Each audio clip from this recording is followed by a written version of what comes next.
بسم اللہ الرحمن الرحیم۔ سوال یہ ہے کہ جی کیا قربانی کے 3 دن ہیں یا 4 دن ہیں؟ دیکھیں میرے بھائیو، رسول اللہ صلی اللہ علیہ وسلم کی حدیث ہے، یہ صحیح بخاری کی حدیث ہے کہ آج سیدنا جبیر بن مطعم رضی اللہ تعالیٰ عنہ فرماتے ہیں کل ایام تشریق ذبح، کہ ایام تشریق جو ہیں یہ تمام کے تمام یہ ذبح کرنے کے یعنی کہ قربانی کے دن ہیں۔ اب ایام تشریق کون کون سے ہیں یہ ہر آدمی جانتا ہے، آپ کسی سے پوچھ کے دیکھ لیجئے۔ ہاں جی 11 12 13 یعنی کہ 11 ذوالحج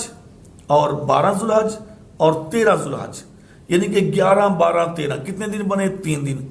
اور یہی ہم کہتے چلے آ رہے ہیں کہ بھی اچھا لوگ بھی کہتے ہیں 3 دن کی قربانی ہے، لیکن جو وہ 3 دن عام مشہور ہے نا، اس میں 10واں دن جو اصل ذوالحج کا دن ہے جو قربانی کا، اس کو وہ شمار نہیں، اسی کے اندر شمار کرتے ہیں، یعنی کہ 10 اور 11 اور 12 کہتے ہیں 3 دن ہو گئے۔ نہیں، ایام تشریق میں 10واں دن یعنی کہ 10 تاریخ شامل نہیں ہے۔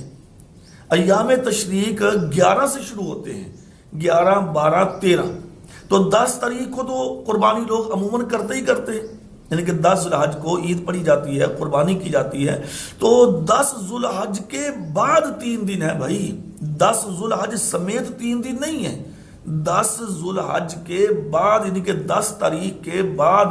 جس دن ہم قربانی کرتے ہیں، عید پڑھتے ہیں، نماز پڑھتے ہیں، اس کے بعد 3 دن ہیں، ان کو ایام تشریق کہا جاتا ہے۔ تو سیدنا جبیر بن مطعم رضی اللہ عنہ فرماتے ہیں کہ پیارے پیغمبر نے فرمایا کل ایام تشریق ذبح،